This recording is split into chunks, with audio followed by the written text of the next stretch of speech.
Bueno, feliz tarde.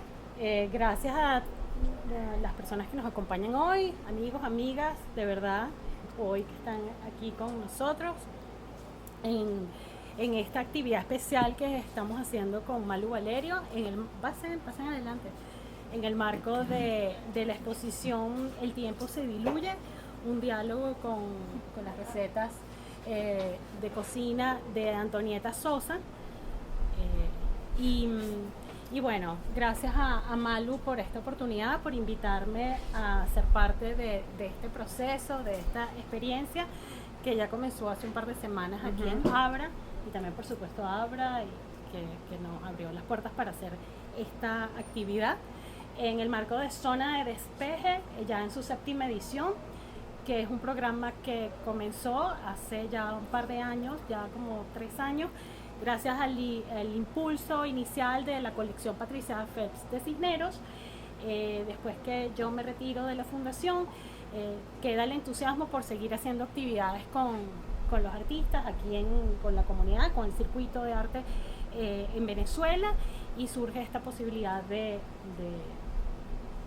trabajar de forma satélite, con aliados, con espacios, con galerías. Y esta vez entonces, bueno, la excusa fue perfecta para trabajar y conversar con Malu. En esta ocasión, a pesar, o porque la exposición gira en torno al recetario, a los cuadernos de cocina de Antonieta y Antonieta Sosa como referente de Malu, queremos también indagar un poco más en la trayectoria que ha tenido Malu a lo largo de su carrera, conocer un poco más de detalle que la ha movilizado para bueno, seguir construyendo su práctica, su trabajo, y que bueno, que hoy en día lo que tenemos presente tiene mucho que ver y está muy relacionado con eso. Entonces, bueno, hay algo que a medida que vamos conversando, esto también es participativo, pueden interrumpir, pueden opinar, pueden decir lo que quieran, y nosotros también iremos haciendo algunas cosas aquí. Todo muy... vamos a ver qué pasa. Sí, bueno, gracias Ileana, Tráfico Visual, gracias por el apoyo, es muy lindo y muy sentido en este momento pasa. Ver cómo se pueden sentar por acá, allá hay más espacio, Allá hay más atrás sombrita. también, como quieran. A ver, este experimento que estamos haciendo nosotras a raíz de este proyecto que estamos presentando aquí en Abra, a quien agradecemos el espacio, la galería, el Centro de Arte de los Galpones, al Goethe Institute también, que fue la institución que digamos que dio pie a arrancar este proyecto que estamos presentando hoy aquí en Caracas. Quisimos hacerlo diferente, quisimos hacer una conversación performativa un poquito experimental, ya que la muestra tiene que ver con la comida y que en el proceso de desarrollo del proyecto yo escogí unas recetas de los cuadernos de Antonieta, las preparé con la intención de actualizar esas memorias gastronómicas que el artista compartió en su momento con sus amigos artistas también y con gente de la comunidad venezolana, de distintas ramas, no solamente del arte, sino de otras ramas de la ciencia, etcétera. Me parecía como muy hermoso volver a cocinar esas recetas, volverlas a preparar y volverlas a comer, ya no con los amigos de Antonieta, sino con nuestros amigos que también son artistas, que también son gente creativa, que también es gente que aporta al país, y pensar también cómo esos momentos, en esos años 80, esos años 70, en el que estos artistas compartían sus espacios íntimos, los podemos de alguna manera recrear en nuestro momento. Entonces quisimos no solamente conversar sobre el proyecto, sino que estuviese la comida presente y que la conversación gire en torno a la comida. Por eso también queremos que ustedes estén acá. Aquí hay también unos implementos para ir armando esta granola. Trajimos frutas, trajimos yogur, nosotras preparamos todo para hoy. Y bueno, gracias a las personas que vinieron, mayormente amigos, gente cercana, porque yo creo que también es una manera de que ustedes estén presentes en este gesto, en esta acción, así que siéntanse libres, así como dice Ileana, de interrumpir y de participar, también de meter mano. Exacto. Sí. De hecho, hay unas cucharitas que se las vamos a regalar de recuerdo, como parte Exacto. de esta mañana. En el proceso de comer y probar. Y que sí, que la parte de la comida también es muy importante porque tiene mucho significado, sobre todo, bueno, el hecho de compartir, de reunir los afectos y otro tipo de familiaridad que tal vez es atípico en un espacio de arte, pero no es tampoco nada nuevo, son experiencias que se han hecho a lo largo de los años, hay muchos referentes donde la idea es como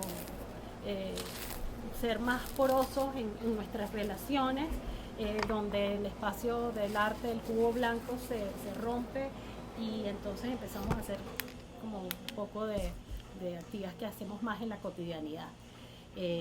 Sin ánimos de que esto sea como una estética relacional, pero bueno, son como ejercicios y maneras de experimentar otras conductas que podemos realizar en un espacio como este.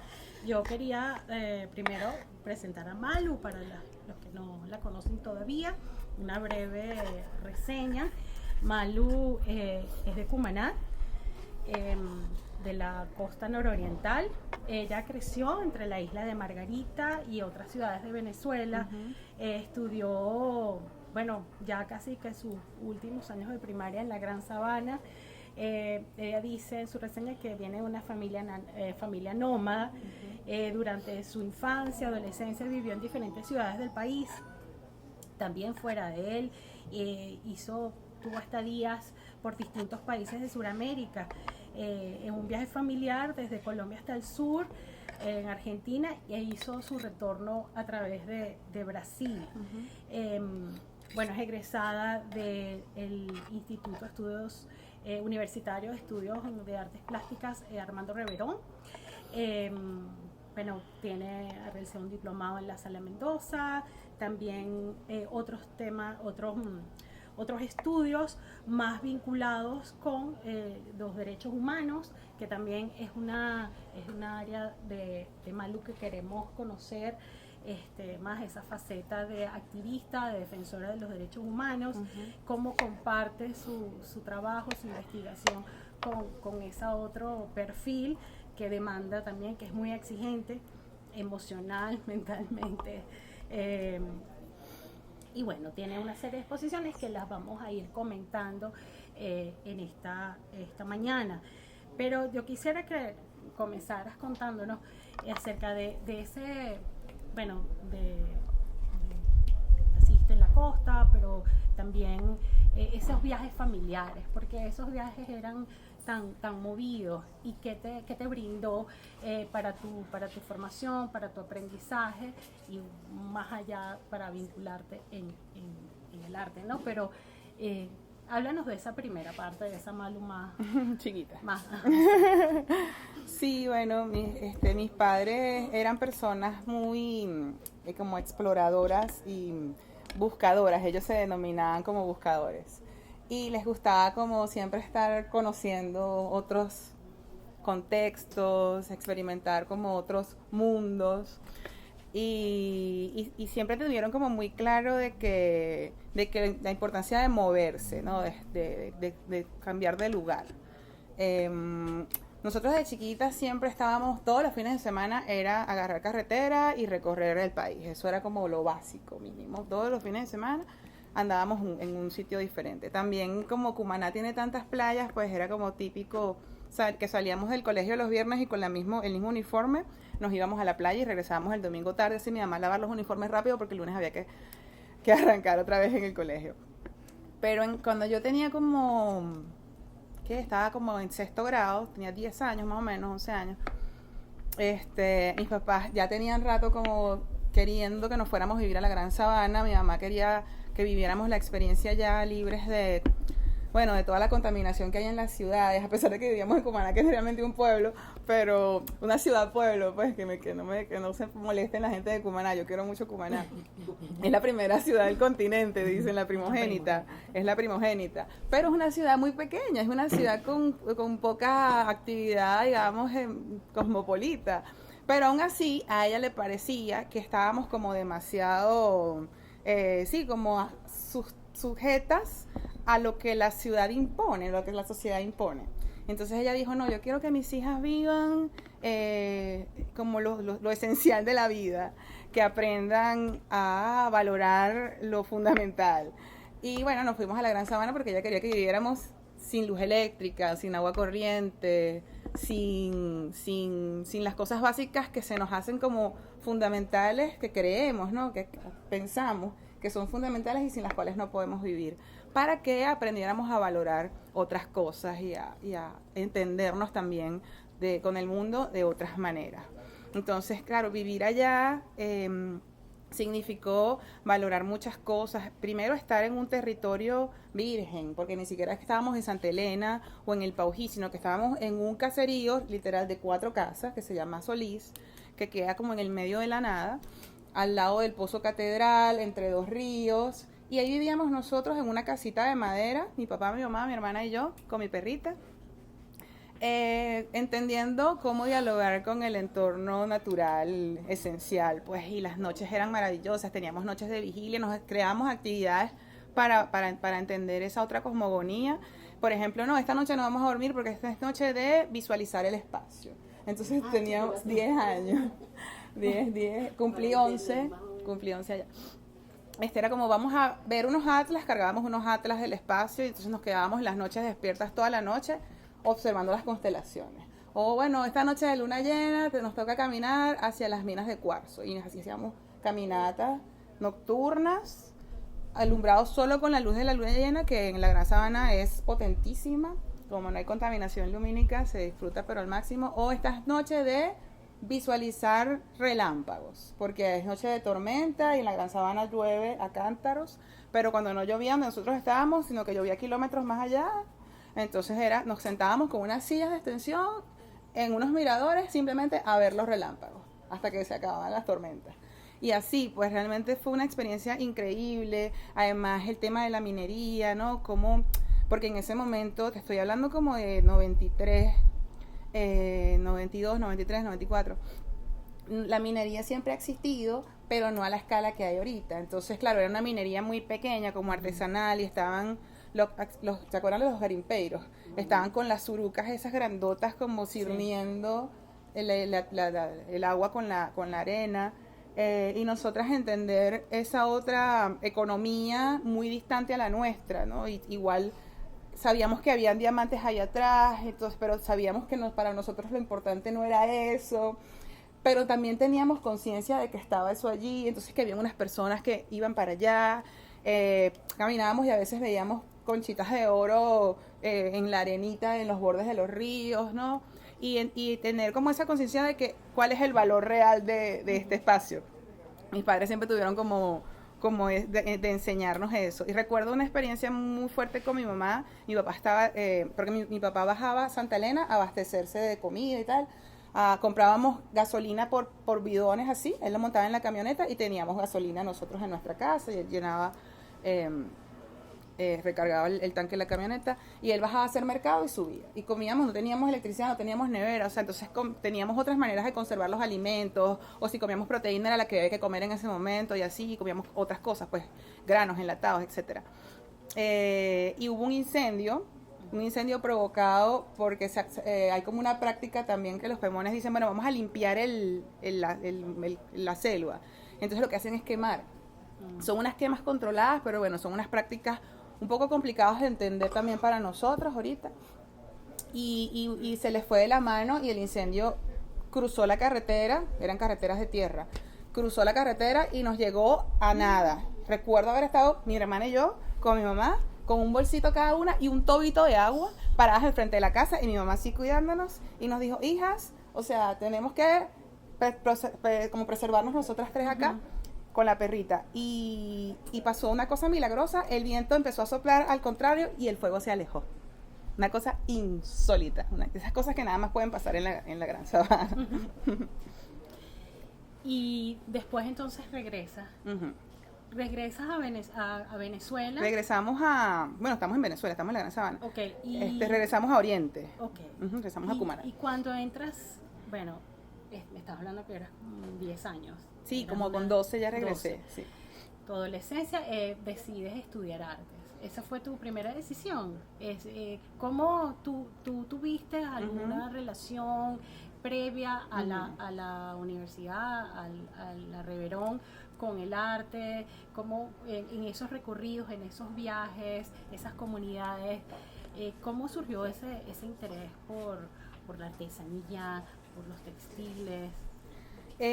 Bueno, mis padres siempre se encargaron de que nosotras estuviésemos vinculadas al arte, o sea, hacíamos música, coro, teatro, de chiquitas siempre, pintura, todo. Mi mamá le encantaba, ella quería ser bailarina, pero sus padres nunca la dejaron, mis abuelos no la dejaron, entonces ella siempre estaba como impulsándonos a hacer cosas en torno al arte. Y mi papá quería ser pintor, entonces, bueno, ellos de alguna manera a través de nosotras querían como realizar esos sueños, esos anhelos. Y sí, siempre estaba presente. Recuerdo, tengo una cortada aquí que me hice en la Gran Sabana gigante, que mi papá me la curó él porque estábamos en el medio de la nada, que me la hice tallando una madera. O sea, porque era como que, bueno, soy creativa y tal, y quería hacer como una obra con una tabla y una gubia. Y bueno, me corté la mano y fue una experiencia bonita al final, no fue trágica, pues, porque al final él buscó la manera y siempre nos atendían, nos cuidaban con lo que sabían. Y una vez que regresamos de la Gran Sabana, claro, ahí tuvimos contacto con mucha gente, venían muchos extranjeros, ahí conocimos uruguayos, argentinos, muchos israelitas, porque Israel tiene un contacto, o sea, la Gran Sabana tiene un contacto especial con Israel por el consumo por el mercado de diamantes. O sea, realmente, tradicionalmente, la producción de diamantes de Venezuela se ha ido siempre a Israel. O bueno, en su momento se iba a Israel, no sé ahorita. Entonces, y venían muchos israelitas jóvenes y compartíamos mucho. No todo el mundo venía a buscar diamantes, obviamente. Estaban los comerciantes, pero había gente que simplemente venía a conocer. Y había gente de muchas partes, también de Centroamérica, de América del Sur, mismo de otras ciudades de Venezuela, por supuesto. Y siempre estábamos creando cosas, o sea, constantemente estábamos haciendo cosas en torno a lo creativo, ¿no? Con las manos, básicamente. Y al regresar a Cumaná, yo tengo un tío, mi tío abuelo, fue como el papá de mi papá, él es pintor como popular. Ganó una mención una vez en la Bienal Salvador Valero, se llama Armando Barreto. Todavía está vivo en Cumaná, tiene como 96 años. Y nosotros siempre estábamos como en torno a la pintura por él, porque mi hermana y yo crecimos en su casa, o sea, él nos cuidaba, en su casa nos cuidaban en las tardes mientras mis papás trabajaban. Pero bueno, mis papás, luego regresamos, mis papás se fueron como 2-3 meses a Colombia, mi hermana y yo nos quedamos al cuidado de un primo de ellos. Y cuando regresan de Colombia nos dicen, bueno, nos vamos a Mérida, nos vamos a ir a Mérida. Y nos fuimos a vivir a Mérida, en teoría a vivir. Ajá. Y en Mérida empezamos a hacer danza. Mi hermana y yo empezamos a estudiar danza, ballet y danza contemporánea.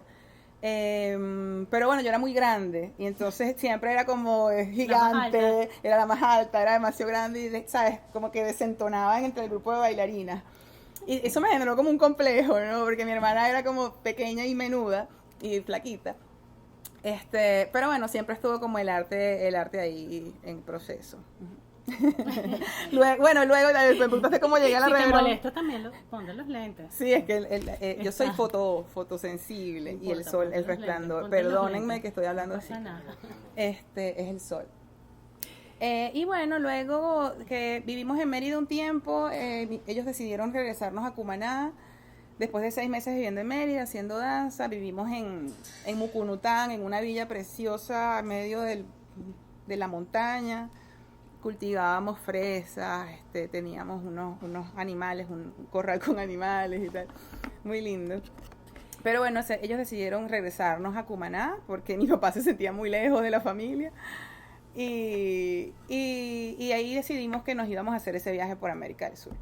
Después de ahí fue que yo tenía como 14 años y de ahí fue que decidimos irnos de viaje. Mi hermana ya se había graduado de bachiller, yo no había empezado el liceo ni siquiera, o sea, yo tuve como un desfase como de 3 años en el liceo por tantos viajes. Y con 14 años nos fuimos a este viaje por Sudamérica, que fue donde realmente entendí que era lo que quería hacer. ¿Y qué hacías en ese momento con el colegio, con el liceo, con los estudios? Eso era. Sí. Nos fuimos y... Es que cuando yo me gradué de sexto grado en la Gran Sabana, Ajá. pero el liceo, el Paují, solo llegaba hasta sexto grado. Para poder estudiar en el liceo tenías que irte a Santa Elena. Yeah. Y mi hermana estudiaba en Santa Elena a la semana y pasaba con nosotros los fines de semana. Y yo le dije a mi papá y mi mamá, les dije que yo no voy a vivir sin ustedes. Si ustedes quieren que yo estudie en el liceo, o nos vamos todos, o no estudio. Porque para mí era muy duro separarme de ellos, ¿sabes? O sea, porque es un espacio, Santa Elena es una ciudad muy heavy, es muy hostil, es una ciudad de frontera, hay demasiado tráfico de cosas, es una ciudad muy, a mí no me gustó Santa Elena como para vivir, obviamente, bueno, tú vas y vienes, pero no era el sitio donde yo quería estar. ¿Te puedes sentar aquí, Aquí Roberto? también hay silla. Allá atrás también hay silla. Y aquí hay sombra también. Te vas a cansar, pasa por aquí. Aquí también hay espacio. Y luego cuando llegamos a Cumaná, también es que nosotros viajamos, como que el año escolar empezaba en una fecha, pero nosotros viajábamos que sí en diciembre, entonces ya perdí el año escolar. Después nos fuimos a Mérida 6 meses y nos habían inscrito en el liceo, pero, nos vinimos, vámonos y tal. Bueno, eran sus procesos exploratorios también, o sea, una pareja de 40 y pico de años con 2 hijas adolescentes, querían también vivir su vida, sabían que la experiencia era más valiosa. Yo me acuerdo cuando mi papá nos retiró del colegio, cuando nos íbamos a la Gran Sabana, la familia puso el grito en el cielo, eso fue un drama familiar, ¿no? Porque la familia de mis padres lo juzgó mucho por eso. Y mi papá cuando fue al liceo a hablar con el director le dijo, pues, pero ¿para qué las va a retirar? Explíqueme usted por qué se va a llevar a las muchachas. Y él explicó, y cuando mi papá le dijo, el director le dijo, lléveselas porque van a aprender más allá de lo que van a aprender aquí. Él entendió lo que nuestra familia no entendió, ellos lo entendieron con el tiempo, pues, pero ellos eran unos hijos bastante raros dentro de su hogar. Mi mamá margariteña, mi papá cumanés, o sea, era como una cosa que nadie podía entender. Y luego en Mérida fue igual, o sea, viajábamos como desfasados con los años escolares y teníamos un desorden, pero siempre estábamos estudiando, como te digo, coro, música, danza, eran otras formaciones, no la educación formal del colegio. Y cuando nos fuimos para América del Sur también, o sea, viajamos de diciembre a diciembre, o sea, fue un año entero sin estar colegiadas, hasta que regresamos como en el 98, 97, 98 por ahí. Y entonces, bueno, ahí ya lo tenías claro, ya lo tenías mucho más claro. Vamos a avanzar un poco más y entonces vamos a hablar de esos años en la Reverón. Que en esta exposición hay algo que tal vez sea interesante resaltar, que es tu retorno a la pintura, porque tú hiciste estudios, te especializaste en pintura. Exacto. Pero, y bueno, aquí tienes, no sé si algunos de aquí son compañeros tuyos de esa época, o son más grandes, o son allí. Bueno, Luis estuvo como intermitente, lo vi al principio, lo vi como a la mitad. A Helwin sí no lo vi. Exacto. Y Roberto, nosotros nos conocimos en la Reverón. Yo creo que sí, ¿verdad? Sí. Lo que pasa es que como estudiábamos especialidades distintas, no compartimos materias. Pero sí, pues nos convivíamos un poquito. Sí, bueno, yo cuando regresé del sur, entonces ya tenía claro que quería ser pintora. Yo dije, no, yo me voy a dedicar a pintar ya. Pero todavía no había estudiado bachillerato y no sabía ni siquiera que existía la Reverón. No tenía ni la más remota idea. O sea, yo llegué aquí con 16 años. Llegamos a Margarita y mis papás dijeron, bueno, ya las muchachas tienen que estudiar en la universidad, no sé qué, hay que establecerse. Entonces dije, vamos a construir nuestra casa, ahora sí, y ya vamos a tener un centro para que la vida sea no más normal. Y bueno, mi hermana y yo empezamos a estudiar el liceo en parasistema. Estudiamos por parasistemas y tal, y hacíamos veranos y adelantábamos. Y cuando yo me enteré que la Reverón existía, tenía como 18 años y todavía me faltaba como un año para terminar de graduarme en el liceo. Y me acuerdo que mi hermana estaba presentando la prueba de la OPSU, de actitud académica, y te acuerdas que entregaban como un libraco así folio de universidades, y yo empecé a verlo como quien lee, no sé, un libro, y veo Instituto no sé qué, Armando Reverón, y marqué con un resaltador.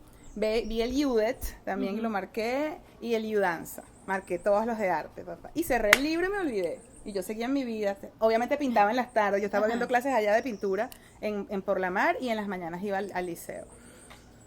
Y pasó que como en el año 99 llega a Margarita un profesor del Armando Reverón que se llama Luis Marín, que es de Juan Griego, y él llegó con un proyecto de exposición en la Asunción con estudiantes de la Reverón. Eran puros egresados y estudiantes del Armando Reverón de finales de los 90.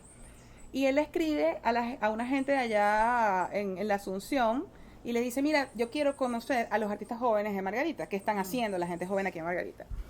Y bueno, nos llamaron y él hizo una revisión de portafolios. Yo en esa época pintaba al óleo y vendía mi pintura. Y yo era así como una pintora, pues, que pintaba con caballete. Yo juraba que, tú sabes, que me la estaba comiendo.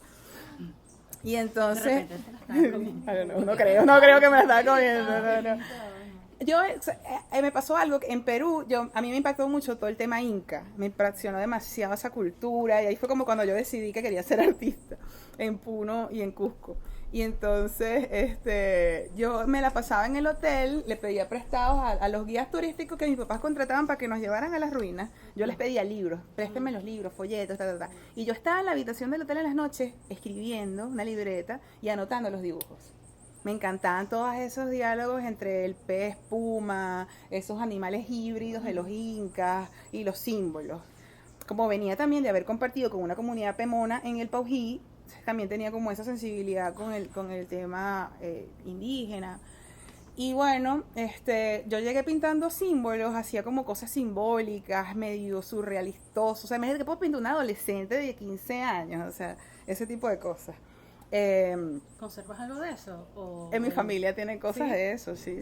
En Cumaná y en Margarita, todas las casas de mi familia tienen por lo menos un cuadro mío. Y eso fue lo que yo mostré. En ese momento yo tenía una exposición en un sitio allá en Por la Mar que se llamaba, una galería en que quedaba un centro comercial, Bayside. Y entonces Luis Marín ve las obras que yo estaba preparando para esa exposición y me dice, bueno, quiero que esté esta. Y yo le digo, ay, pero es que esa está comprometida para una exposición. Y me dijo, bueno, o es esa o no es ninguna. Y yo hablé con la tipa y le dije, oye, mira esto y tal, no sé qué, y accedió. Entonces le di una a él y expuse una con esta gente en la Asunción. Pero todo fue así, como que él llegó, a la semana revisó portafolio, a la semana estábamos inaugurando. El día de la inauguración, él revisó portafolios y nos invitó como a 7, 8 artistas de allá. Artistas jóvenes y nobles, pues. De todos en Margarita. O bueno, residenciados allá. Y entonces, el día de la inauguración, él nos dice como a 5, ay, mira, ustedes se quieren ir a estudiar a la Reverón. O sea, mira, está el Instituto Armando Reverón, yo soy profesor de allá, Sandra Pinati era la directora, ahí hay una figura que es la de pasante, que era como que te podías venir un año sin hacer la prueba de admisión a estudiar talleres. Como una especie, como algo preparatorio para... Mira, son gente que no vive en Caracas, gente del interior del país, vamos a admitirlos acá, tienen una cosa que están creando, no sé qué, y queremos que vivan la experiencia en los talleres, a ver, bueno, qué pasa, si se quedan, si se van, si les gusta, si no les gusta. Y bueno, él nos lo dijo en la inauguración allí mismo en la Asunción ese día. Y yo le dije que sí, de entrada. Yo a papá, mamá, estaban ellos así como en la plaza parados al frente de la Casa de la Cultura de la Asunción y dije, me voy para Caracas. Y yo no había terminado el liceo, me faltaba como un semestre de la cosa para graduarme. Pero me vine y estuve un año aquí, hice pintura con Octavio Russo, hice dibujo con Cristina Keller y gráfica con Milagritos, con Milagros Rincones. Estudié un año. Y yo me fui para Margarita y dije, tengo que terminar esto porque yo me tengo que graduar, porque yo tengo que estudiar arte en la Reverón. Ya estaba como clarísima. Pero llegué pintando esas cosas simbólicas que me acompañaron mucho Octavio Russo y Víctor Hugo. Ellos me acompañaron bastante en ese proceso. Y para ir como saltando en el tiempo y ubicarnos un poco más a esta época, yo no te conocía, yo no había escuchado, no conocía a Malu, y yo estaba en Maracaibo viendo una exposición de eso era un premio de Maxul. Eso era el Jóvenes Confía. Un premio Jóvenes Confía que se hizo en Maracaibo, la flor de... Y estábamos viendo y me llamó mucho la atención una serie que tenías allí, que estabas participando en este concurso y que se llamaba Una Buena Chica. Es una buena chica. Es una buena chica. Pero eso comenzó mucho antes, ¿no? Eso comenzó como en el 2003, esos trabajos. Como en el 2014. Ah, no, ok. Como en el 2014. Pero 13, 14. Ok. Bueno, a mí me impactó porque el trabajo, a pesar de lo sensible y de lo delicado, y eran unas imágenes pequeñas, bordadas, eran muy duras. Tenían unas texturas muy fuertes porque son como telas muy varoniles. De ropa masculina. Sí. Y ya en el recorrido, te iba dando indicios de que algo no estaba bien en esas imágenes. No sé si quieres hablar un poco de esa serie y ya de esa etapa donde tú empiezas como bueno, te sensibilizas y tal vez lo hiciste desde siempre, ¿no? Pero a prestar atención y a llevarlo a tu trabajo un contexto bastante fuerte, bastante violento en la sociedad. Sí, eso fue apareciendo progresivamente, no fue tan rápido. Yo me acuerdo cuando estaba estudiando en la Reverón, como terminé el primer año, empecé a trabajar con textiles. Hice toda la carrera de pintura, la especialidad de pintura, pero con textiles. Y me gustaba mucho el tema de reutilizar telas, tejidos ya, porque me parecía que estaba como conectado obviamente con la historia de quien los había usado. Y quería explorar bastante como con lo doméstico, lo íntimo. Mi trabajo tenía más que ver como con la casa en ese momento. Y cuando me gradué, mi primer trabajo fue yo estaba trabajando en la Reverón, o sea, yo me graduó y la universidad me dio trabajo. Y estaban abriendo unas sedes en el interior del país. Y yo fui a abrir la sede del Estado Portuguesa. Y ahí yo nunca había vivido en el llano y me confronté con la violencia machista allí. O sea, mi primer, digamos, obviamente está en todos lados, pero ahí fue cuando la sentí como más fuerte, más en mi cuerpo. Y en ese momento fue que yo empecé a trabajar con más temas como de género, aunque todavía no estaba muy consciente de ello. Me acuerdo que hice una serie de unas como muñecas de trapo, como unas pseudo muñecas de trapo, y se llamaba No Soy Tu Amor. Y después eso se terminó siendo como un eslogan del movimiento feminista, todavía se utiliza, por el tema de que tú vas caminando por la calle y los tipos y que adiós mi amor, ¿no? Y yo les gritaba a los tipos, la indignación que me daba, porque era tan feo, que yo los veía y les gritaba, no soy tu amor, indignada. Imagínate yo en medio de la nada, en ese pueblo, respondiéndole a esos tipos, y los estudiantes me miraban así como que, profe, ¿Qué está haciendo eso? Pero profe, y ellos lo tomaban como algo normal, pero yo no me podía quedar con ese piropo, y se los devolvía. Y entonces hice esa serie que se llamó No Soy Tu Amor, una serie de muñecas de trapo bordadas y tejidas y tal, tenían como unas vaginas gigantes, o sea, las piernas las convertí como unas vaginas inmensas, y era como que una gran vagina con un cuerpo mínimo de mujer. Y luego, sí, progresivamente seguí como trabajando con temas de mujeres y tal. Y yo empecé a hacer esa obra que tú dices como en el 2014.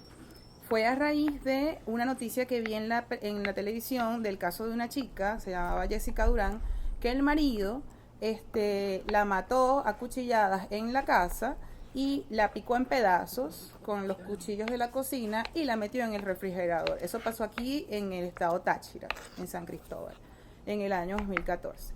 Y yo vi esa noticia en la televisión, almorzando y tal, y soñé con ella 3 noches seguidas. O sea, pasé 3 días soñando con esa muchacha y dije, bueno, yo tengo que hacer algo con esto. Y entonces empecé a pensar en un cuerpo desmembrado, ¿no? Y empecé a decir, bueno, empecé a fotografiar mi propio cuerpo con mi celular y a dibujarlo, o sea, dibujar partes del cuerpo. Fueron 30 pedazos, ¿no? 30 fragmentos. Y luego de dibujarlos, los empecé a transferir a la tela y los empecé a bordar. Eso fue un trabajo de 1 año. Y después, la primera vez que lo mostré, o sea, estuve como finales de 2014, 2015, Y un poquito 2016 trabajando. Y la primera vez que lo mostré fue ahí, en ese salón Jóvenes Confía, que curó Lourdes Peñaranda, ahí en el Maxul, que fue el primer Jóvenes Confía que salió fuera de Caracas, si mal no recuerdo. Sí, y luego hubo como es una buena chica parte 2. Sí, esa la hice en el 2017. Sí, porque me quedé muy golpeada con el tema de una buena chica y el cuerpo fragmentado era muy duro. Y la imagen que generaba en la gente cuando veía esa obra era muy, muy, muy difícil también. Y había gente que se conmovía mucho. Y yo dije, bueno, necesito también como hacer otro ciclo siguiente como para cerrar este proceso que estaba tan abierto y estando como tan doloroso, pues. Entonces hice Es una buena chica 2 en la que estos mismos dibujos de mi cuerpo que había bordado ya, los transferí ya a telas como más completas y los bordaba unidos. Ya estaban desmembrados, pero por lo menos estaban juntos en un mismo soporte, digamos. Eso fue como el siguiente trabajo con esa idea. Un poco para hacer el gesto de reunificar esas partes que estaban rotas. Pues también que estábamos, o sea, yo le empecé en 2014, todo el tema de las protestas, toda la violencia política que estábamos viviendo, y la segunda parte la hice en el 2017 también con todo el tema de las protestas y la violencia política y todos los heridos y los muertos por... Eso tiene que ver con Fámula, el hábitat conocido, sí, que fue en el Centro de Bellas Artes de Maracaibo. Exacto. Sí, esas dos piezas, esas dos las mostré en Fámula en Maracaibo. Primero las mostré ¿Qué es Fámula? Fámula es una palabra que se usa, es una palabra que existe, ¿no? Y significa empleada doméstica. Es como la palabra que da origen al concepto de familia. Porque en un principio la familia no era lo que nosotros consideramos que es ahorita, ¿no? Que son los padres y sino que la familia era todas esas personas que, o sea, el origen de la palabra familia viene por fámula, porque son todas esas personas que son propiedad del padre de familia. Entonces, en la familia, el pater family, exacto. En la familia están los esclavos, los empleados domésticos, la esposa y los hijos. Todo eso forman parte de esas personas que están bajo el cuidado del padre de familia. Entonces, esa es como la fámula, es como todo el entramado de los que cuidan y los que sirven al padre de familia. Y ahí viene esa palabra. Me encantó encontrarla porque realmente yo sentía que era como la que le daba, sí, como marco a esa exposición, que además tenía que ver con otros temas. También toqué otros temas como la migración. Me acuerdo que hice una pieza en homenaje a Juanita Mota, de Reverón. Obviamente es una buena chica, 1 y 2. Hice también un libro que está, por cierto, aquí expuesto ahorita en Serendipia, que se llama Dobladillo Desarmado, que es también como sobre el tema de la violencia política, pero en clave de lenguaje de la costura, de lenguaje de los oficios de la costura. Y fue por eso que empezamos a ver a una Malu más activa en la calle, que forma parte de iniciativas donde se está protestando, se están reclamando derechos, específicamente por la violencia contra la mujer. Eso tú lo buscaste, llegaron a ti, fue a través de las exposiciones. Sí. ¿Cómo fue ese salto, ese giro hacia esta otra parte de la sociedad que también, y sobre todo en un contexto como el venezolano, estamos hablando de épocas muy duras de protesta, de mucha violencia en la calle por parte de los cuerpos de seguridad, represión, persecución política? Sí. Yo me había ido a vivir una temporada corta a Lechería. Yo estuve como 3 años y medio viviendo en Lechería. Y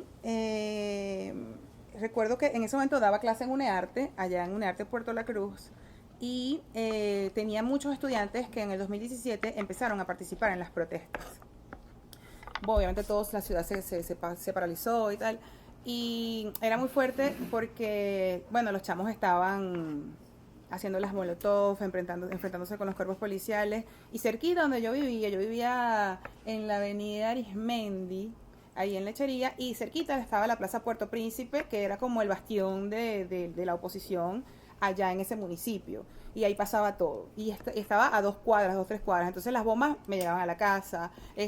Bueno, todos los conflictos yo los escuchaba. A veces pues nos golpeaban los portones.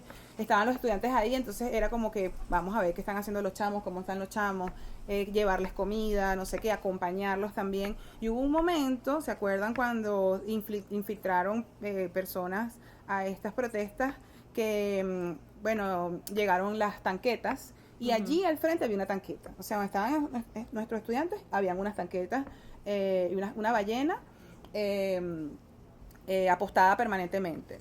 Luego los chamos los empezaron a perseguir, entonces yo tenía estudiantes huyendo y estudiantes escondiéndose, enconchados en casas de amigos, en casas de conocidos. Y ahí empecé a trabajar con el tema político, con ese libro Dobladillo Desarmado. Y en el 2018 yo hago una exposición en la Hacienda de la Trinidad que se llamó La Persistencia de lo Invisible. Y obviamente ya en el 2017 habían muchas personas conocidas activándose con organizaciones de derechos humanos. O sea, en el 2017 se creó el Lago Ciudadano, se creó Ciudad Laboratorio, se crearon muchas organizaciones que están haciendo vida ahorita acá.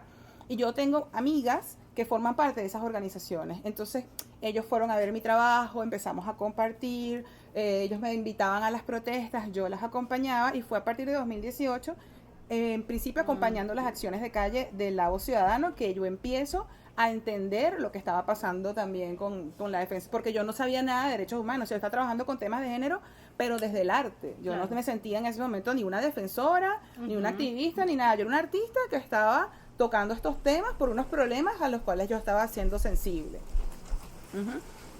Y hablando también de esas exposiciones, o sea, y de esa otra actividad tuya, ¿cómo lo asumiste? Porque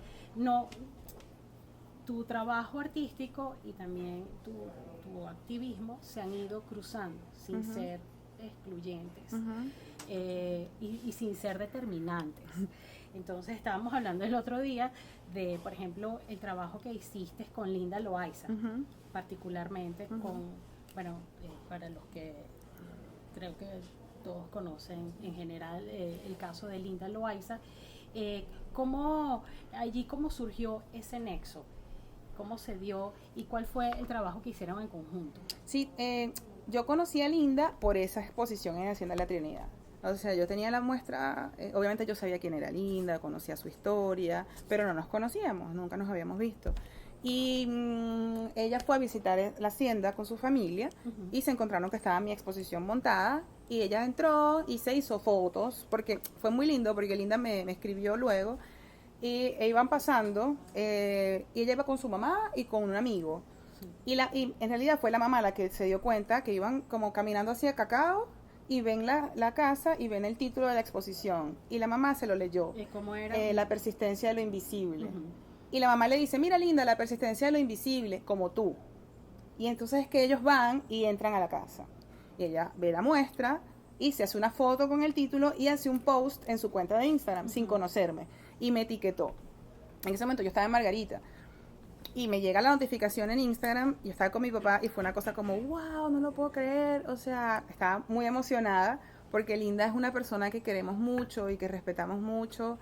Y bueno, que la conoce toda Venezuela, tristemente, realmente la conoce por razones que no quisiéramos que la tuvieran que conocer. Y yo le dije, Linda, yo voy en agosto, era como mayo, o sea, yo voy en agosto de este año a Caracas. Y bueno, quisiera que conversáramos para conocer de tal, no sé qué. Entonces vine en agosto, nos sentamos a conversar aquí en un café en Altamira y yo le dije que quería hacer un libro con ella. Dije, ay, me gustaría de pronto colaborar contigo, que hagamos un libro juntas. Pero yo le dije, bueno, piénsalo, o sea, no me digas que sí de entrada, yo sé que es complicado, es historia personal, tal. Y ella, no, sí, vamos a darle. O sea, me dijo que sí de entrada y empezó a bombardearme con información, pero una cosa impresionante. Todo, o sea, casos, sus expedientes de los juicios, los videos de la audiencia en la Corte Penal, en la Corte Interamericana de Derechos Humanos, notas de prensa por montón. Yo vivía recibiendo a diario información de Linda. Y no solamente de ella, sino de otras mujeres, porque además ella es una defensora de otras mujeres también que sufren violencias. Entonces ella está muy informada y de alguna manera ella me mantenía también al tanto. Y fue con ella, fue con Linda, que yo empecé a pensar, bueno, pero ¿qué estoy haciendo yo? ¿Qué es esto? Esto es arte, esto es activismo, esto es defensa de derechos humanos. Y yo iba a muchos eventos con ella, yo iba a eventos que sin Amnistía Internacional y me invitaba, vente. Me iba a eventos del Centro de Estudios de la Mujer de la UCB y me invitaba. Y yo iba a todos lados donde yo podía acompañarla. Y hubo un evento una vez en el CIAP de la UCAP que lo llevó Mariana Romero, que era un evento para defensoras, que era como un evento de protección para defensoras de derechos humanos. Y ahí estaban todas las grandes, estaba Susana Rafal, estaba Quisteria Franco, estaba Susana Reina, estaba Linda, todas las grandes mujeres defensoras de derechos humanos de este país. Y estaba yo. Y entonces nos tocó presentarnos. Y yo, cuando me toca presentarme, yo digo, pasen. Yo digo, bueno, yo soy artista, yo no sé qué hago yo aquí. Yo lo que soy es artista y bueno, yo no soy activista, defensora ni nada. Y Mariana me interrumpió. Mariana Romero me interrumpió y me dijo, un momento, ¿cómo que tú no eres qué? No, vuélvete a presentar. Que sea la última vez que tú te dices aquí que tú no eres esto. Y al salir de ahí me reuní con Linda y le dije, pero y entonces vamos a asumir este rol ahora. Ella me dice, bueno, si no te sientes cómoda llamándote defensora, llámate activista. Tranquila, ella como calmándome. Okay. Llámate activista, no va a pasar nada, no sé qué, nada. Y fue así como yo asumí y dije, bueno, está bien, ya no voy a negar que estoy haciendo lo que estoy haciendo. ¿Y qué hiciste con Linda? Porque eso hubo una exposición. Dos exposiciones. Esa es la que se llamaba Morada, ¿no? Morada. Sí, con Linda, a ver, entonces nosotras empezamos a trabajar en 2018. Trabajamos un año completo y en 2019, sí, la Galería Chercone aquí en Caracas me invita a hacer una pequeña exposición y yo estaba trabajando con ese proyecto y le dije, bueno, quiero mostrar esto. Y mostramos la primera parte de Morada. El concepto de morada surge por esa doble significancia entre el morado, el moretón, el hematoma, y la morada como hogar, porque Linda estuvo secuestrada 4 meses en un apartamento, que es una casa, pues un apartamento, un edificio residencial. Entonces, aquí en Caracas, entre los Palos Grandes y el Rosal. El monstruo. Linda es de Mérida. Sí. Ella se vino a estudiar a Caracas veterinaria en el 2002, en el 2001, y yo me vine a estudiar en el 2002. Fue muy fuerte porque Linda y yo nacimos el mismo año, somos las dos del interior del país. Cuando empezamos a compartir y conocernos, ella se vino en el 2001, yo me vine en el 2002, las dos nos vinimos sin familia. Y yo viví mi experiencia como la viví y ella vivió la experiencia como la vivió. Y yo decía, ¿cómo estando las dos en el mismo país, en la misma ciudad, viviendo el mismo momento, podemos estar, ¿sabes?, experimentando realidades tan dispares? Eso me parecía insólito. Y bueno, empezamos a tener muchas resonancias nosotras como personas, pues más allá del trabajo. Y bueno, presenté la primera parte de Morada aquí en esta galería. Y bueno, era como una instalación. Yo quería, en la primera fase yo quise como que quién es Linda, o sea, que la gente entrara a la sala y viera quién es Linda. O sea, entonces estaba como un muro gigante con decenas de notas de prensa que ella me pasó desde el 2001 hasta la actualidad. Como muy documental. Sí, era muy documental, tal cual. Y unas piezas textiles bordadas como con señas de su historia personal, de su vida, sus fechas, sus orígenes. Un poco para mostrar quién es ella, porque realmente a Linda la conocemos por su caso, pero nadie sabe quién es Linda, ¿no? O sea, la conocemos más allá de la persona. Y luego en Maracaibo, en mismo 2019, montamos la segunda parte de Morada en el Maxul. Bueno, esclarecedor, de fuerte resonancia sobre mí, tus palabras como agua sobre familiares reflejos. Me emociona mucho estar haciendo este ejercicio de correspondencia juntos y que tengamos la oportunidad de reencontrarnos en la reflexión íntima que deriva en palabra creativa. En tal sentido, podemos decir que lo femenino brota como un caudal en la lectura de tus manos sobre los materiales que eliges para tu creación. Cuerpo de lecturas sensibles que amoldan la tela o el papel en su preparación para el ritual que se vuelve calma desde la memoria y su correspondencia en el hilo transmisor de los mensajes. Lo femenino es mi coartada, Ese pretexto que da pie a este juego.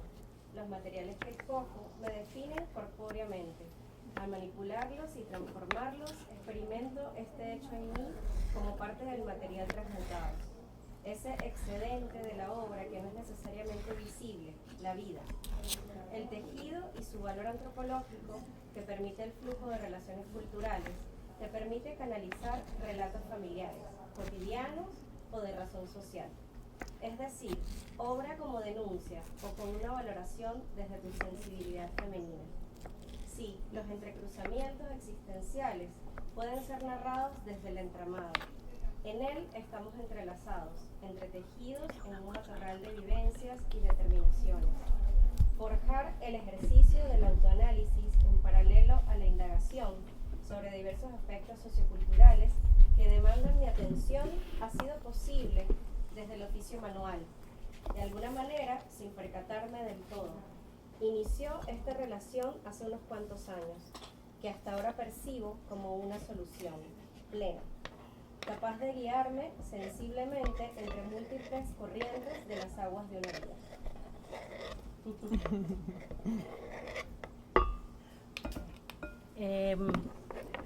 Javier y una conversación, ¿no? Entre Leonardo sí. Nieves y Malu hace unos años, varios ya, 2017. Como 2017.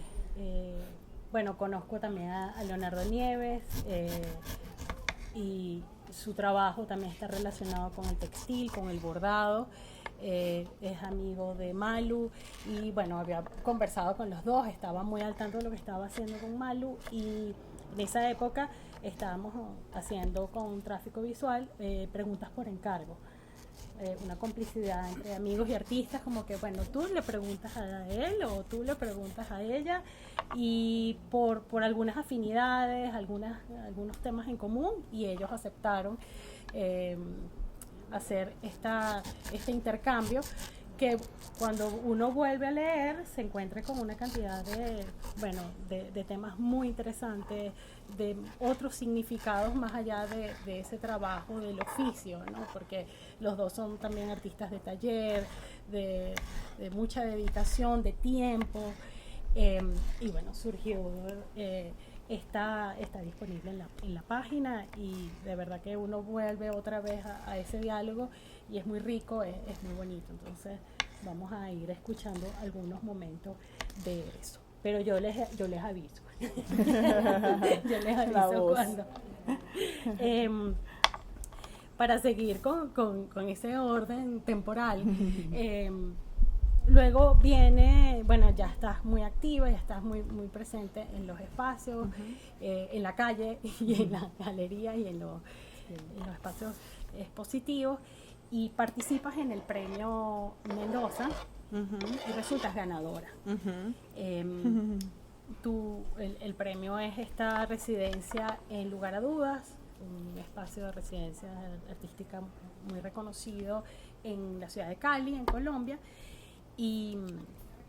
Pero y bueno, ahí es también interesante cómo coincidimos Malu y yo, porque eso fue en el 2018 que ganas el premio, ¿no? Y te vas en el 2019.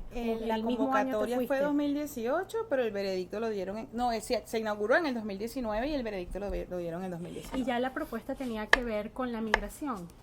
En principio. No, eso se dio en el proceso. Pero como la obra con la que gané el premio sí tenía que ver, entonces digamos que fue como una que no puedo decir feliz coincidencia, porque no podemos decir que eso es una feliz coincidencia, pero bueno, fue una coincidencia. Y fue como muy interesante porque yo había participado en el premio Mendoza con un libro textil que daba cuenta de casos de 12 mujeres venezolanas víctimas de femicidio en contextos migratorios. Yo venía trabajando con Linda, ese trabajo lo hice en paralelo al trabajo con Linda. Y claro, o sea, Linda está viva, pero bueno, estudiando con ella, porque ella es abogada, obviamente yo no sé nada de derecho, pero tuve que aprender un poco con ese proyecto. El proceso de Linda, digamos, el término jurídico es femicidio agravado en grado de frustración. O sea, es un femicidio frustrado. Entonces, ya... Perdón, se hizo abogado luego. Ella se hizo abogado luego, Sí, sí, como- sí, estudió Derecho en la Universidad de Santa María, una vez que se restableció. Y claro, yo venía con ella documentándome de su proceso, y a su vez Linda me compartía mucha información, como les dije. Entre eso llevábamos como una conversación permanente sobre lo que estaba pasando con la migración. O sea, ya 2018 la migración estaba pues en pleno, ya había el éxodo estaba en pleno, y ya estaban llegándonos muchas estadísticas, datos de mujeres venezolanas víctimas de femicidio, pues por múltiples contextos, digamos, y maneras. Entonces, cuando gana el Premio Mendoza con ese libro, que se llamó La Regla de la Segunda Orden, el premio era una residencia en Cali, en un sitio que se llama Lugar a Dudas, por 3 meses. Y yo dije, bueno, o sea, la sala te decía, tienes que llevar como una idea con lo que vas a trabajar, no sé qué, para desarrollar una propuesta. Y yo dije, bueno, pero si yo vengo trabajando con este tema de mujeres en diáspora, y Colombia es el principal país que ha recibido la mayor cantidad de migrantes venezolanos, en ese momento eran casi 2 millones de venezolanos que estaban allá, y además en Colombia habían muerto la mayor cantidad de mujeres venezolanas también, en ese momento eran como 172 mujeres, entonces, pues era como muy claro que hacia allá era que tenía que ir desarrollando el trabajo. Entonces me fui a Cali. Antes de ir para allá, yo estaba montando en el Maxul con Jonathan, montamos Morada, y yo le dije, bueno, yo quiero aprovechar que estamos aquí, o sea, yo monté Morada en junio, nos quedamos todo julio en Maracaibo, y en agosto me iba para Colombia. Entonces yo le dije, vamos a ir a comprar unas alpargatas. Yo quiero comprar unas alpargatas para llevarme, porque quiero que la experiencia en Cali, vivirlas, como es un tema que tiene que ver con los caminantes, y yo quería hacer el ejercicio de caminar, me compré unas alpargatas para ponérmelas en los pies y bueno, hacer la acción de caminar. Porque un tema que me generaba conflicto era, bueno, yo voy viajando en avión, ¿no? Y esta gente va a pie. Entonces, ¿cómo me encuentro yo con esta gente? Además, me estaba quedando en la casa de Lugar a Dudas, que es una casa increíble, en un barrio en Cali. Sabes que en Colombia está en este tema de los estratos. Entonces era como estrato 5, 6. Cuando la gente con la que yo iba a trabajar vivía en la calle. Entonces yo decía, ¿cómo carrizo entro yo en contacto con esta gente cuando mi realidad es totalmente otra, ¿no? Entonces yo sentía que era como un ejercicio, yo decía que esto es un ejercicio psicomágico, para mí era como un ejercicio psicomágico en el que yo decía, yo me voy a poner estas alpargatas, y en ese ejercicio de ponerme las alpargatas y caminar desde la residencia al comedor o al terminal o a donde sea que yo iba, ahí yo iba a tomar conciencia de que así como ellos caminan, yo estoy caminando con ellos. O sea, porque pasa mucho cuando trabajamos con comunidades en riesgo, con víctimas, que es muy difícil abordarlo, porque el abordaje puede ser como muy intelectual, o puede ser como yo estoy aquí y ustedes están allá, y esto lo que justamente yo quería que no pasara. Entonces, para que eso no sucediera, busqué ese recurso, pues, que fue como que lo que me sirvió. Es un ejercicio más íntimo que otra cosa, el de ponerme las alpargatas y hacer el gesto de caminar. Allí es donde nos conseguimos. Uh-huh. Bueno, no nos conseguimos, estaba todo fríamente calculado. Yo me iba para el Salón Nacional de Colombia en el 2019, y sabía que Malu estaba en Cali haciendo la residencia, y en la programación de Cruzando la Línea, que fue el programa que se desarrolló para el salón, que había una cantidad de eventos y de programas y de proyecciones y de colaboraciones también. Le dije, Malu, por favor, tienes que ir a a Bogotá, igual estaba como estaba la feria, había como mucha actividad también en la ciudad, y es más, fue el último evento y con eso fue que cerramos toda la programación de Cruzando la Línea. El último día hiciste un taller que estaba pensado también para migrantes venezolanos, un poco pensando ese territorio del desplazamiento, cuando ya todo se empieza a mover un poco, a cambiar, ¿no? Geopolíticamente, y también como tu propio mapa, tu propio territorio, en la medida en que te tienes que mover, tienes que dejarlo todo y tienes que buscarte una nueva vida. Lo bonito fue que, también otras personas se incorporaron al taller, no solo venezolanos, diría que más colombianos. Sí. Entonces, y otros extranjeros también. Sí, un ejercicio como reverso allí de ellos pensando cómo sería la migración desde el venezolano, ¿no? Y también un poco recreando esa idea de Antonio Caro, de la Gran Colombia. O sea, era un mapa de Venezuela y Colombia. Entonces uno bordaba el territorio que uno se imaginaba o el que sentía más cercano. Y esa fue una actividad que hicimos en la Cinemateca de Bogotá, donde tú trabajaste todo ese mes con el proyecto de Cruzando la Línea. Cruzando la Línea, Cruzando la Línea, por el nombre lo dice todo, era también como esa idea de mostrar en Colombia y propiciar un diálogo con la comunidad del arte colombiana y venezolana. Ya la tensión estamos hablando de 2019, por la migración, ya estaba, bastante acelerada, entonces las reacciones de parte y parte, ¿no? Pero la idea era, en mesas conversar los dos puntos de vista y buscar, consenso es muy difícil, pero también ese lado humano y las ideas de ellos, de cómo, como esa receptividad de el que se está mudando y el que está llegando, y cómo ese espacio empieza a cambiar, a ser invadido de alguna manera, pero de otra forma, porque sabemos la historia entre los dos países.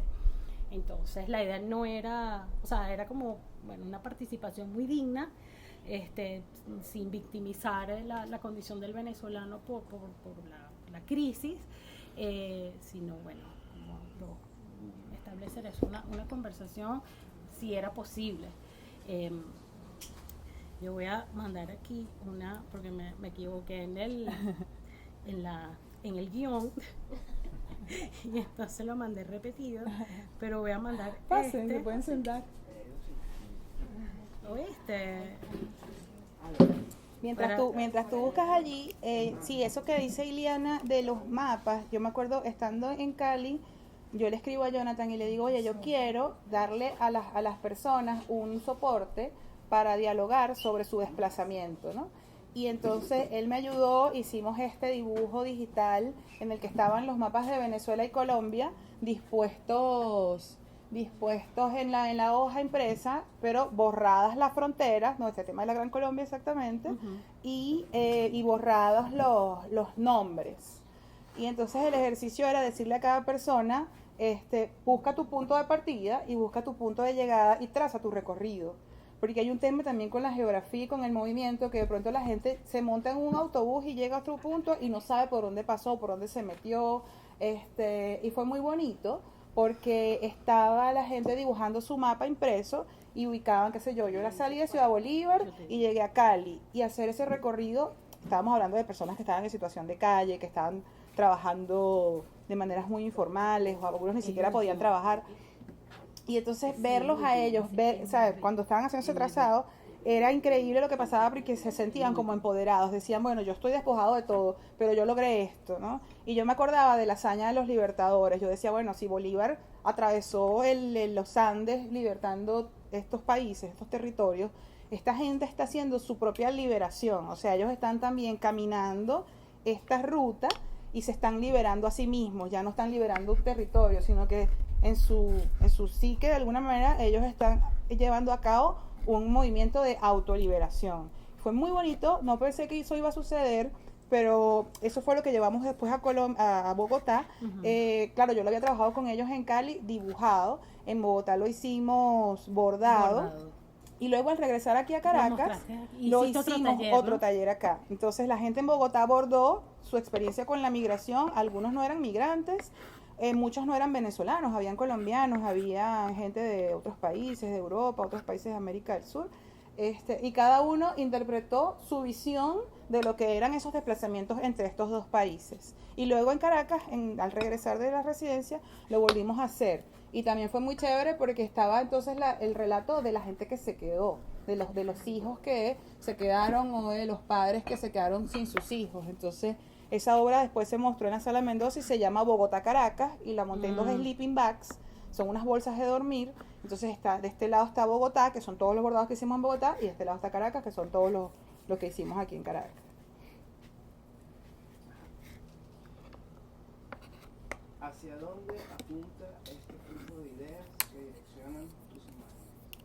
Actualmente continúo indagando mi interioridad desde el quehacer. No sé cuánto tiempo más lleve este proceso y tampoco me preocupa mucho.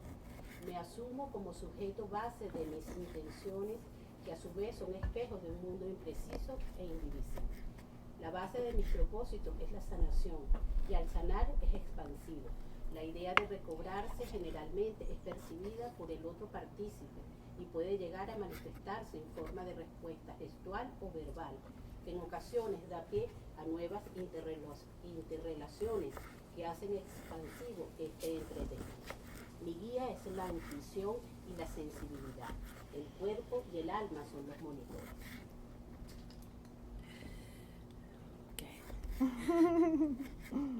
Y seguimos aquí. Bueno, entonces vino ya tu momento de presentar la exposición. Y ya ya para esa época habías hecho este mural. Bueno, vino la pandemia, COVID, y viene una de las tantas tragedias por la migración y con respecto a la mujer, y vienen estos naufragios. Y tú haces las mujeres que querían zarpar desde la costa venezolana hacia Trinidad, y estos casos, bueno, muy fatales, muy trágicos de personas que fallecieron en embarcaciones muy precarias.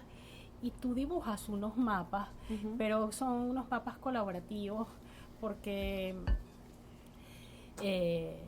haces es como un mapa muy grande, también es un poco efímero, sí. y se hace con el trabajo de amigos, donde dibujas también. Ahí hay otros trazados de estas rutas, ¿no? que hicieron estas mujeres. Sí. Sí, después de inaugurar ahí en el Premio en la Sala Mendoza, la exposición Somos Cuerpos, Somos Territorios, Somos Inmigrantes, que la hice después de la experiencia en Cali. Bueno, llegó la pandemia, 2020. Llegó la pandemia. ¿Quieres ayudar, Cory, a hacer así? Yo puedo ayudar. Las que quieran, por favor, para ayudar, para que todos participen y coman. Sí, entonces pasó que la exposición se quedó como cortada por la pandemia, y yo me quedé en la casa pensando en cómo continuar esto, ¿no? Cómo continuar esta investigación. Y entonces empecé a revisar.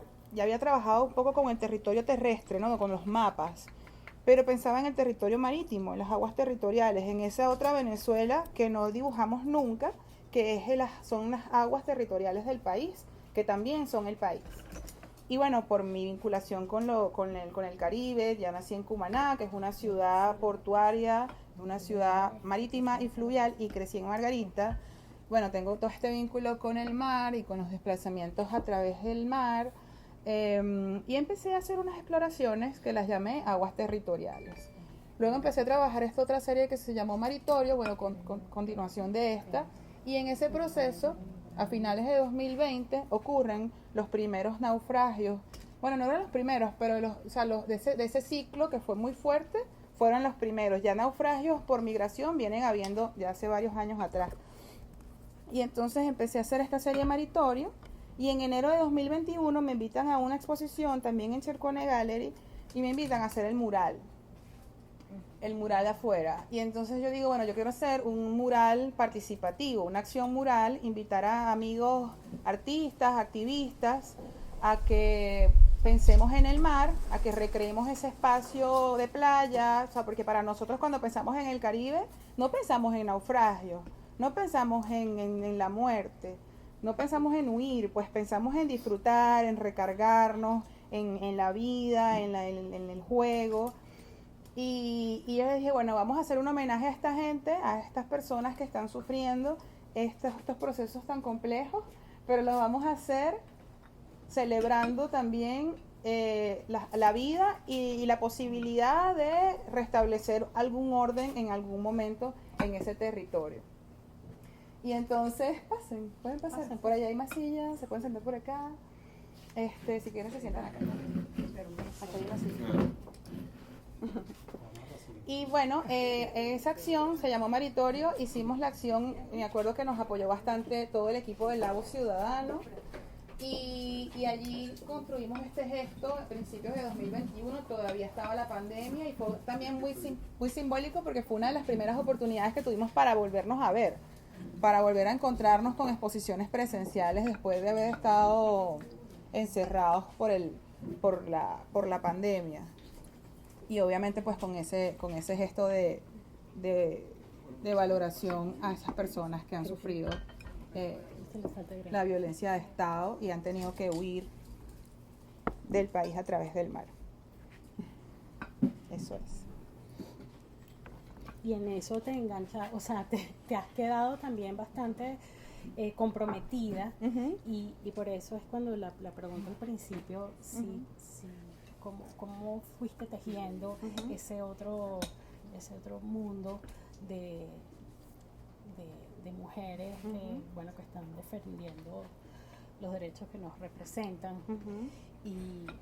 Y si de alguna manera, o cómo ha sido la apreciación desde afuera, porque a veces hay algunas críticas desde uh-huh. lo que es el arte y el uh-huh. activismo. Uh-huh. Sí. ¿Tú sientes que te han querido encasillar o que sientes un peso, uh-huh. Uh-huh. un compromiso, o para ti es algo como mucho más flexible, mucho uh-huh. más, para ti lo has asumido con otra madurez? Sí, bueno, también es importante también como recordar que en ese mismo proceso que surgieron estos movimientos de organización social o ciudadana para defender los derechos de la población venezolana, pues que estamos viviendo pues una realidad política muy compleja. Han habido también como otros gestos de organización no tan formales como las asociaciones civiles o las ONGs, que son los colectivos, y en este caso los colectivos feministas. Entonces en el 2018 se empezó a crear como este grupo colaborativo que se llama Mujeres contra las Violencias.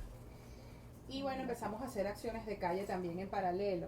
Yo todavía no estaba como muy clara de cómo se conectaba. Obviamente sí se conecta, pero no es que Mujeres contra las Violencias es un proyecto concreto en el que tiene unos resultados tal que podemos como decir que a través de este espacio desarrollamos proyectos. No, es un espacio en el que está Lili, que es una compañera querida de ese colectivo, de esa colectiva, y bueno, es un espacio en el que nosotras nos activamos para responder a diversas problemáticas que ocurren en este momento en el país, y son múltiples. O sea, a veces es una respuesta a un caso de un femicidio, a veces es una respuesta a un caso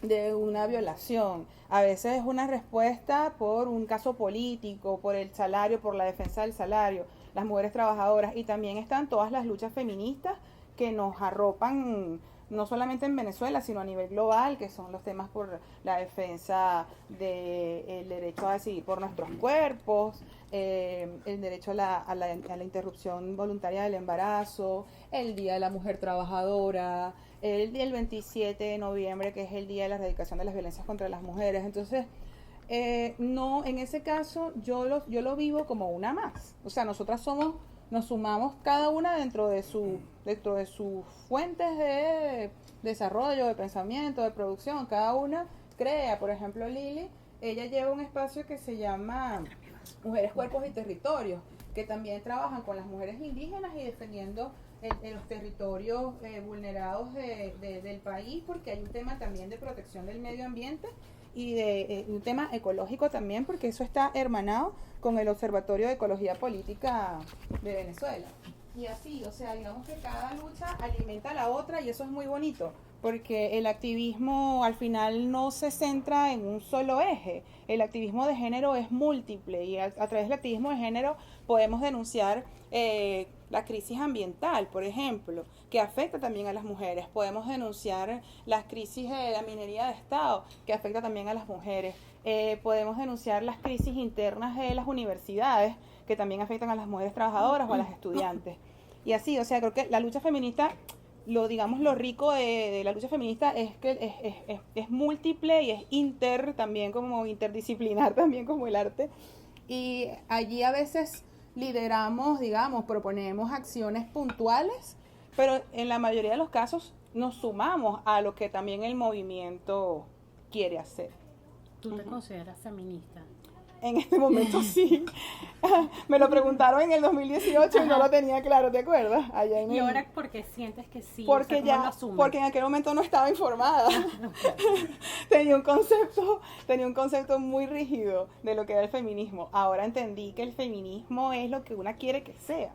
Ahora entendí que yo puedo construir mi feminismo y vivo mi feminismo desde lo que yo considero que tengo que valorar y defender. Entonces, claro, no el feminismo, entender que el feminismo no existe, sino que existen son los feminismos, nos da como mucha libertad. Bueno, igual pueden repetir. Exacto. Porque bueno. Vente, siéntate. Ajá. ¿Quién quiere que levante la mano? Dame el vasito. Quedó súper bien. Creo que todos van a querer repetir. No, están en su casa. Qué fino. Ahora no sé cuál era la de quién. Este es el tuyo, Sandra. ¿Esta? ¿Más grande? Sí. No, de todo, pero si quieres le pones aquí, yo voy sirviendo un poco. Sí, bueno, también forma parte de esa discusión bueno, te consideras feminista, forma parte también del proceso de maduración que vamos llevando como sociedad, en la que ya hace unos años teníamos unos conceptos como estigmatizados, ¿no? Y ahora hemos ido madurando un poquito. O sea, si algo nos ha enseñado estos 20 y pico de años de golpes que hemos recibido y de tortura social, ha sido también ampliar nuestra visión de las cosas y entender que no hay blancos y negros, que hay una cantidad de matices entre cada cosa y que una lucha y un proceso alimenta al otro. Y el hecho de que yo adverse a cierta facción política que gobierna el país no quiere decir que yo esté en contra con todas esas banderas que ellos por lo menos de palabra dicen defender. Y que los feminismos no son propiedad de nadie y que la ecología nadie es dueño de las luchas ecológicas ni de la defensa de los pueblos indígenas y que cualquiera que quiera levantar una bandera de lucha y de defensa pues tiene todo el derecho de hacerlo desde su lugar.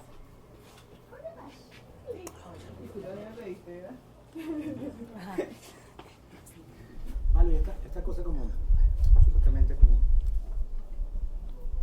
del arte, el arte como esta cosa subversiva que como que siempre está como incómodo con el formato, con la cristalización como de lo inicial, de las pulsiones. ¿Cómo se transfiere, digamos, una categoría tan construida? Pero acabas de decir otra cosa hace rato de que hay varios feminismos. ¿Cómo esas cosas que parecen como paradójicas o contradictorias se ligan entre ellas? Como el arte como una función de destitución de lo cristalizado, de lo fuerte, de lo duro, y el feminismo como algo que de alguna manera tiene una forma específica. Sí, bueno, el feminismo tiene una raíz política muy fuerte, pero a la vez el feminismo se construye de muchos lugares. Y bueno, yo quizá no soy una feminista política de entrada que tenga como la intención de ocupar algún rol o institucionalizar mi activismo. O sea, mi activismo está en unos lugares que son unos activismos muy sutiles, digamos, dentro de todo, ¿no?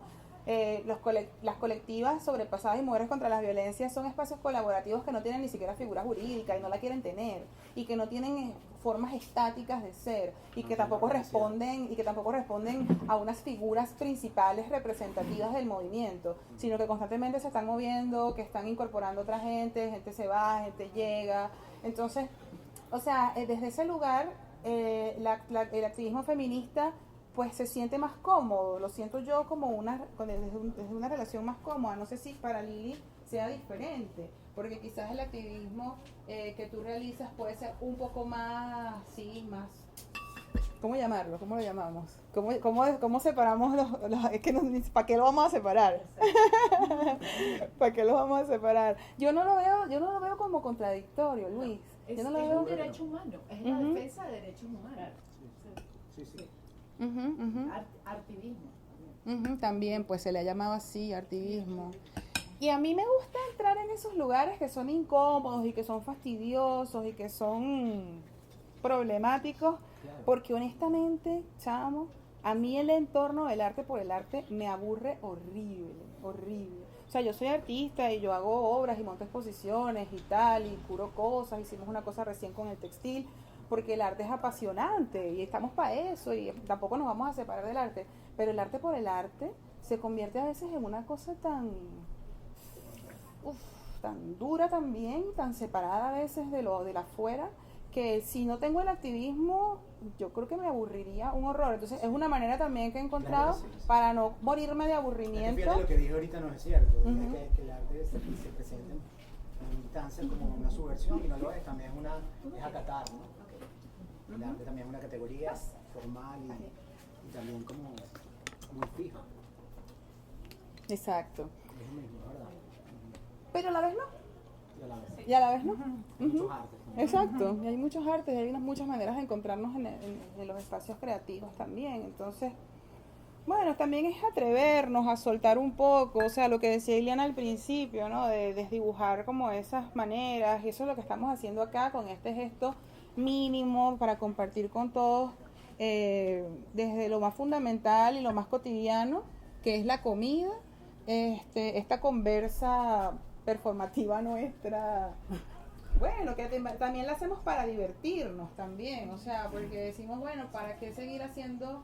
Bueno, también la vamos a seguir haciendo, ojo, o sea, que Claro. vamos a seguir haciendo conversaciones formales, no tampoco la vamos a satanizar, pero sí también queremos hacer otras maneras, crear otras maneras de encontrarnos y de conversar, porque también la fiesta es una manera de hacer política, el comer es una manera de construir política, sembrar es una manera de construir política, y todo eso también es una manera de hacer arte al mismo tiempo. O sea, más bien unamos esas categorías en vez de seguirlas separando.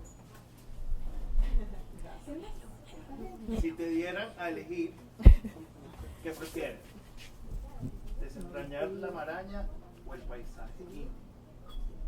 Algunos de mis amigos dirían que soy de esos seres extraños que hallan profundo placer en desatar los nudos de los hilos enmarañados. Y es cierto, creo que es fascinante esclarecer el inicio y el final del laberinto del ovillo, y que en este transitar puedo desmenuzar mi propia fragosidad. Por ello, es para mí uno de los simples goces de la cotidianidad en el taller. Pero es finalmente la intimidad quien encarna el mayor interés, algunas veces diáfana y otras también laberíntica. Representa el juego mayor donde se recrea la intención capital que aspira a esa muy personal trascendencia entrañable. Gracias, Sandra. Ese eres tú, Sí. te estás escuchando. Sí, me estoy escuchando. Por eso es que, bueno, me parecía eso importante hacer esa acotación en el plano de lo político, de estos reclamos, de estas luchas, porque es algo que no te define, que es parte de ti, pero no es allí no se cierra tu trabajo, no, definitivamente lo vas a seguir manteniendo porque es algo que es parte de tus discursos, de tu sensibilidad, pero y no sabemos. Todas estas cosas que pasan también te llevan a otros lugares, inclusive en esta exposición han surgido otros acercamientos, otras inquietudes que tal vez te lleven otra vez de vuelta a esos lugares donde viajaste con tu familia, a esos lugares más íntimos, más cercanos. No sé si puedes revelar un poco de lo que va a pasar en el contexto de esta exposición. Sí, en ese sentido. Sí. Bueno, es que no, o sea, yo creo que también hay algo que a mí me mueve mucho y lo procuro, que es la escucha interna. O sea, yo creo que eso es como un elemento fundamental del proceso. Y ahí está, obviamente, mi historia familiar, están mis padres muy presentes, está mi experiencia de vida, que fue siempre mi infancia y mi adolescencia tan particulares, aunque para mí fueron de lo más normal. Y ahí, en esa escucha interna, al escucharse una misma, se conecta mucho con lo intuitivo. Y ahí se le da mucho espacio al cuerpo, o sea, al cuerpo, a lo sensorial, a lo corporal. Y al escucharse, al hacer esta escucha interna y al dar espacio a que la intuición también tenga su lugar para guiar, ocurren estas cosas, ¿no? En el 2020 a mí me invita el Goethe Institute a participar en un foro de mujeres en Bolivia, que iban a ser unos espacios más o menos convencionales dentro de todo, unas mesas de trabajo para discutir sobre 3 ejes, ¿no? La invisibilización de las niñas y mujeres en la sociedad, la violencia contra las mujeres y el tema de los cuidados que siempre cae sobre las mujeres, sobre todo en el contexto pandemia, con toda la inminencia de la enfermedad y las crisis de salud. Entonces, bueno, surgieron varias cosas que a raíz de la pandemia el proyecto se demoró un montón y entonces nos propusieron realizar proyectos en nuestras ciudades. Y yo propuse hacer esto que estamos presentando ahora acá, que es un diálogo a distancia con mujeres artistas de América del Sur, para ver un poco qué pasaba en el interior de los hogares de estas mujeres, que tenían que encontrarse pues confinadas a la casa y dialogando con su vida personal, la vida familiar, la vida laboral y el afuera, ¿no? Y lo que estaba pasando, las restricciones, etcétera. Entonces, a partir de abril de 2021, yo invité a 4 artistas, a Vicky Ailón, que es una investigadora y bibliotecóloga, poeta boliviana, a Claudia Casarino, que es una artista contemporánea paraguaya, a Keina Eleison, que es una artista y curadora, investigadora brasilera, y a Bianca Bernardo, que es también artista docente e investigadora brasilera también, a dialogar sobre esto. Y empezamos a hacer unas conversaciones todos los jueves en la noche. Conversábamos por Zoom por un año. Ahí empezamos como a conocernos y tal, y empezaron a surgir varios temas como fundamentales, obviamente el cuidado, el tema alimenticio surgió natural, o sea, empezamos a intercambiar, empezamos a hablar de las frutas y empezamos a hablar de las diferencias de la lengua, de los lenguajes, los idiomas, porque pues las brasileñas hablan portugués, las bolivianas hablan español pero también hablan aymara, y las paraguayas hablan español pero también hablan guaraní, y nosotros en Venezuela que hablamos español también, castellano. Entonces, había siempre un tema que había que estar constantemente traduciendo. Había que estar constantemente traduciendo todo. O sea, estábamos hablando y siempre estábamos, ¿cómo se dice tal cosa? Siempre estaba el tema de traducir. Y también estaba el tema de, pasa, Nerito, pasa, siéntate por acá. Y también estaba el tema de la alimentación. ¿Qué se come acá? ¿Qué crece acá? ¿Cómo se prepara esto? Etcétera. Entonces también pasó algo particular porque Bolivia y Paraguay son los 2 únicos países de América del Sur que no tienen acceso al mar. Ellos tienen unas características geográficas particulares por no tener mar, en las que hay ciertas cosas que crecen aquí silvestres que allá no existen. Y claro, o sea, pensar que no hay cocotero de playa, por ejemplo. Nosotros no podemos pensar una vida sin comerse un coco frío, ¿sabes? Para nosotros eso no nos cabe en la cabeza, que además nos pegaría perfecto un coco frío en este momento. Y poder hablar de que Brasil es un país que tiene pues toda la costa infinita que tiene. Venezuela es el país que tiene más costa en el Mar Caribe. Y entonces con estas otras artistas de estos otros países que no tienen mar, o sea, tienen unos lagos maravillosos, pero no tienen mar. Y bueno, en ese proceso, obviamente, los recorridos personales siempre venían, mis recuerdos con mis padres en Bolivia, en La Paz, en el lago Titicaca, mis recuerdos con mis padres en Asunción, en el lago Ipacaraí. O sea, realmente siempre estuvo como muy conectado, mis recuerdos con mis padres en Brasil también. Y yo siempre, no siempre lo tenía que verbalizar, pero siempre estaba como volviendo, ¿no? Y todo eso fue orgánico, porque yo no fue que dije, yo quiero trabajar con mujeres de América del Sur, es que en el foro estábamos puras mujeres de América del Sur. Entonces, era natural que pudiéramos hablar de esas historias y de sus contextos. Qué bueno, llegaste en el momento preciso. Te hemos mencionado mucho Sí. hoy. Y te voy a pedir que leas algo, Leo, ya para cerrar. Sí, agarra aire y lo vas a leer. Conversaba a propósito de Antonieta. Ajá. Quisiera como traerlo a Ajá, colación, ajá. porque es como esta oportunidad que nos ha brindado Malu de conocer, de refrescar, de activar como esa memoria, también me resulta muy interesante, ¿no? Y desde lo íntimo, ¿no? Fíjate, como bien tú lo decías en la visita guiada, Ujú, era habilitar ese espacio para conocer a Antonieta desde un lado más humano, ujú. no como la profesora o como O la artista. o Ujú. como la escultora, la performancista, sino desde ese lado humano, ¿no? Desde Ujú. cómo también Antonieta nos sigue brindando como esa oportunidad de convocatoria, de reunión, de sentido familiar. Y fíjate que tú ese día mencionaste el hecho de cuando comenzaste a visitarla y estar en su casa. Bueno, para los que hemos tenido la oportunidad de visitar su espacio, es un espacio bastante pequeño,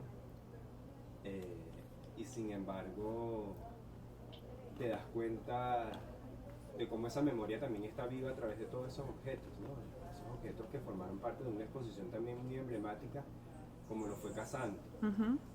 Entonces, a partir de allí, ayer estábamos conversando sobre eso y me vino a la mente el hecho de cómo ella, en esa oportunidad, con ese proyecto, pudo llevar su casa al espacio del museo, Ujú. ¿no? Y fíjate cómo ahora ocurre todo lo contrario, a la inversa.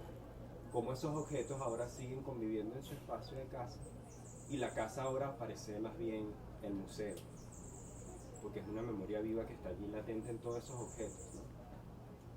Y claro, cuando uno tiene la oportunidad de visitarla y de estar allí, quizás esos objetos irrumpen de una manera, por lo menos a mi modo de sentir, de vivenciarlo, ¿no? En el momento en que pude visitarla, desde una manera muy preocupante, porque uno siempre está pensando en el tema de la conservación, en el resguardo de esos objetos que para uno son tan valiosos, Claro. como un tesoro allí al resguardo. Pero bueno, ellos simplemente están allí hablando de un tiempo, de un recorrido, de historia. Entonces, Leo, Claro, yo leo. Leo. yo voy a leer esto y tú vas a contestar esto. Y así vamos a cerrar para entonces, si quieren intervenir, si quieren comer más granola, si quieren. ¿Qué sonido te acompaña cuando afloran tus imágenes? Pero tú vas a leer esto. Mis memorias se vuelcan al mar, a la casa cálida y maternal, a la figura de mi madre como una delicada presencia, abarcadora y suprema que definió la vida en el hogar, como una bahía sutilmente bañada por el sol, sentido a través de las palmas, y un pausado oleaje que desde la orilla invitaba a distinguir el cuerpo entre las transparencias acuosas del juego, la risa y el cuidado de las manos de mamá, reclinada balanceándose. Ella está viva en todo lo que hago, y con ella todas las mujeres de mi vida, madre, abuelas, bisabuelas, tías, hermanas, amigas. Si hay un sonido, es el resonar de la feminidad, el eco de la sororidad, el arrullo de las voces que más allá de la ausencia física aguardan afectuosamente, desde el vivo recuerdo que se actualiza en la imagen. Entonces la obra es también eso, la sujeción al afecto más máximo, la contención del amor más grande, la adherencia infinita al ideal atesorado durante toda una vida, que es muchas vidas a la vez.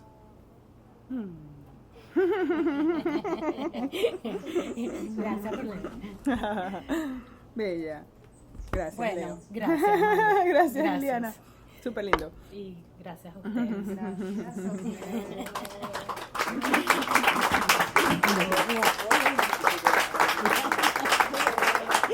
Gracias, estamos sudando. Gracias, Qué lindo no sé experimento, me encantó. Ese es el diálogo de Qué Malu rica contigo. esta granola. ¿Te gustó la granola? Qué bueno. Bueno, no sé, tienen comentarios, quieren decir algo, quieren repetir. Esto es así. Ok. Ok. La verdad que nos están viendo en vivo vía Abra Caracas y Malu Valerio Sí, también. exacto. Gracias. Por favor, la tabla de Malu, la tabla mía. ¿Sí? ¿Ya? The mess. Bueno. Pero sigue hasta que... ¿Ah? Sí. Sí. Ah, pero léela. Pregunta Raquel Baloya. Dice, buenas tardes. Me gustaría preguntarle a la artista, ya que planteó su lectura del feminismo en plural, si considera en su ficción del feminismo si es una cuestión de género. En mi ficción del feminismo, no entiendo mucho qué quiere decir eso. Mira, puede ser, o sea, como les decía, o sea, mi diálogo con lo femenino, con el feminismo, con el género, pues es muy fluido y es muy orgánico y es como desde mi vivencia. No procuro hacer aquí, pues, establecer una estructura teórica de las bases o los fundamentos del feminismo.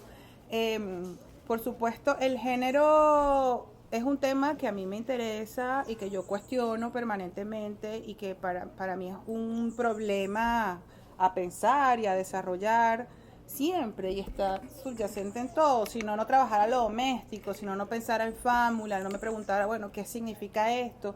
¿Qué pintamos las mujeres en el entorno familiar? ¿Por qué siempre hay un padre de familia a la cabeza de todo? ¿Por qué no somos las madres de familia? ¿Por qué lo femenino siempre está supeditado a lo masculino de alguna manera?